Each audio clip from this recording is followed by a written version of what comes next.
आज जजेस बोलते हैं कि बापूजी को जमानत इसलिए नहीं दे सकते कि माहौल बिगड़ जाएगा। क्या जजेस को यह नहीं पता कि जिस दिन बापूजी को जेल में कुछ हो गया उस दिन माहौल कौन संभालेगा? अब 3000 पेज जज साहब को पढ़ने में तो बड़ा टाइम लगेगा। तो जज साहब जब वकील साहब से पूछते हैं कि सर ये पॉइंट कहाँ पे है, तो वकील साहब उसे बताने में असमर्थ है। ये सब चीज़ें क्यों हो रही हैं? हमें पहले भी पता लगा जब बापूजी को रेमडेसिविर के इंजेक्शन दिए गए कोविड के दौरान। मतलब छाती ठोक के बोल सकता हूँ कि ऐसा कौन सा लीडर नहीं था जो बापूजी के सत्संगों में नहीं जाता। और मैं तो यहाँ तक भी आपको गारंटी दे सकता हूँ कि बापूजी के आसपास जो लोग लगे हैं, जैसे कल हमारे अश्विनी उपाध्याय जी ने बोला कि हॉस्टाइल, पहले तो मैं जो भी हमारे गणमान्य व्यक्ति आए, और जैसे राजेंद्र मेनन जी हैं, पूर्व सीजे रहे हैं हाई कोर्ट के, हमारे जस्टिस एस.एन. ढींगरा साहब हैं जो पूर्व में हाई कोर्ट के जस्टिस रहे हैं, और हमारे बार काउंसिल के अध्यक्ष श्री मुरारी तिवारी जी, हमारे श्री अधिवक्ता श्री अपना ए.पी. सिंह जी, हमारे अश्विनी उपाध्याय जी, इन सब ने जो हमारे प्रोग्राम में आके हमारा उत्साह बढ़ाया, उस सब के लिए तो हम इन लोगों के बहुत आभारी भी हैं और इनका धन्यवाद भी प्रकट करते हैं। लेकिन जो भी विचार इन लोगों ने रखे, अब हमारे मेनन साहब का 45 साल का एक एक्सपीरियंस था जो उन्होंने लाके हमारे को दिया, और देने के बाद हम लोगों के साथ जुड़ के आगे इस हमारी मुहिम में आगे बढ़ने के लिए जो हमारा उत्साह बढ़ाया और हमारे को आशीर्वाद दिया, उस सब के लिए उनका तहे दिल से धन्यवाद। हमारे Ashwini Upadhyay ji justice with in 1 year का जो एक कंसेप्ट लेके पूरे देश भर में घूम रहे हैं, उसके लिए हम उनके बहुत आभारी हैं। हम उनका धन्यवाद प्रकट करते हैं कि वो इतनी बड़ी मुहिम हमारे मुहिम के साथ मिला के चल रहे हैं, जो कि जस्टिस फॉर ऑल। पहली बात आप ये समझिए कि संत आसाराम जी बापू एक व्यक्ति के गुरु नहीं, वो गुरु हैं पूरे 7 से 8 करोड़ शिष्यों के। लेकिन 7 से 8 करोड़ शिष्य जो आते हैं वो अलग अलग प्रांतों से, अलग अलग गांव से, अलग अलग शहरों से आते हैं। तो बापूजी ने उनका विकास करने में तो कहीं से कहीं तक कमी छोड़ी नहीं। उनको आध्यात्मिक विकास भी किया, उनका मानसिक विकास भी किया, उन लोगों का कई तरीके का विकास किया। लेकिन बदले में उनको मिला क्या?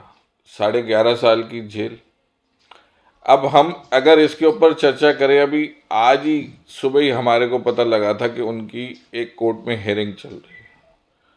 अब कोर्ट में जो हेयरिंग चल रही है उसके बारे में जब हमें पता लगा कि एक 86 वर्ष से ज़्यादा बड़ी आयु के संत को अपनी मर्जी से इलाज कराने के लिए भी पैरोल या कस्टडी में भी जमानत नहीं दी जा रही, जबकि उनको 5 से ज़्यादा सीवियर हार्ट अटैक आ चुका। अब अगर 5 से ज़्यादा सीवियर हार्ट अटैक आ चुके हैं और उसके बाद कोर्ट हमारी नहीं सुन रही, तो इसके लिए तो हम जुडिशरी को दोष देंगे और देना भी चाहिए। क्योंकि आज की डेट में, अभी 2 दिन पहले मैं एक न्यूज़ सुन रहा था जिसमें 2 कथित अपराधियों को आपस में विवाह रचाने के लिए पैरोल दे दी गई।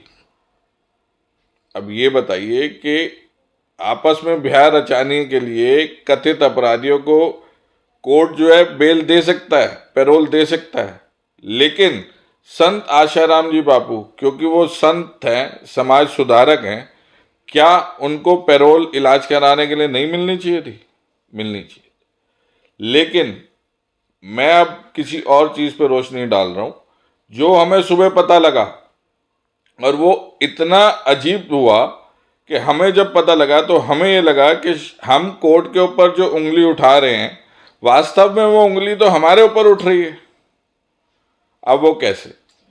कोर्ट में एक पिटीशन डलती है जो कि 3,000 पेज से ऊपर की है। अब 3,000 पेज जज साहब को पढ़ने में तो बड़ा टाइम लगेगा। तो जज साहब जब वकील साहब से पूछते हैं कि सर ये पॉइंट कहाँ पे है, तो वकील साहब उसे बताने में असमर्थ है। तो अगर इस तरीके का रवैया रहेगा तो किस तरीके से आप मानते हैं कि संत आसाराम जी बापू के साथ न्याय कोर्ट नहीं कर रही? ये तो हमारा दायित्व है ना कि हम कोर्ट को जाके समझाएं कि हमारे साथ यहाँ अन्याय हो रहा है। कोर्ट उस चीज़ को ना सुने तब हम मान सकते कि अन्याय हो रहा। लेकिन कोर्ट में हम जाके कुछ एप्लीकेशन लगाएं और वहाँ पे बहस किसी और एप्लीकेशन पे शुरू हो जाए तो कोर्ट आपको न्याय कैसे दे सकता है? कोर्ट आपको न्याय नहीं देगा। ये तो बहुत अच्छा डिसीजन था आज कोर्ट का, जो फिर कोर्ट ने इसको डिसमिस कर दिया, और वो भी विदाउट कॉस्ट। वरना और कोई जज की बेंच होती तो वो उसको विद हाई लेवल की कॉस्ट के साथ डिसमिस करती। और ऐसा मेरे को पता लगा, मेरे को ज्ञात हुआ कि जज साहब ने ये भी बोला उसमें कि मैं इसको बहुत बड़ी कॉस्ट के साथ जो है डिसमिस कर सकता हूँ। लेकिन ये सब चीज़ें क्यों हो रही हैं? हमें पहले भी पता लगा जब बापूजी को रेमडेसिविर के इंजेक्शन दिए गए कोविड के दौरान, उस दौरान भी पता लगा कि षड्यंत्र जो है करने वाले कुछ इनके अपने हैं। अब वो कौन है, कहाँ है, वो देखना काम तो सरकार का भी है ना। जब सरकार के हम इतनी बड़ी बड़ी गुहार लगा रहे हैं उनके लिए और सरकार के कान में जूं नहीं रेंग रही, तो इसका मतलब क्या है? इसका मतलब सिर्फ एक ही बनता है कि खामी कहीं हमारे अंदर है, और उस खामी को उजागर ना हो जाए वो खामी, हम जो है सरकार से अपना मुंह छुपाते फिर रहे हैं। नहीं तो आप मुझे, मैं बड़े उससे कह रहा हूं आपको, बड़े मतलब छाती ठोक के बोल सकता हूं कि ऐसा कौन सा लीडर नहीं था जो बापूजी के सत्संगों में नहीं जाता था।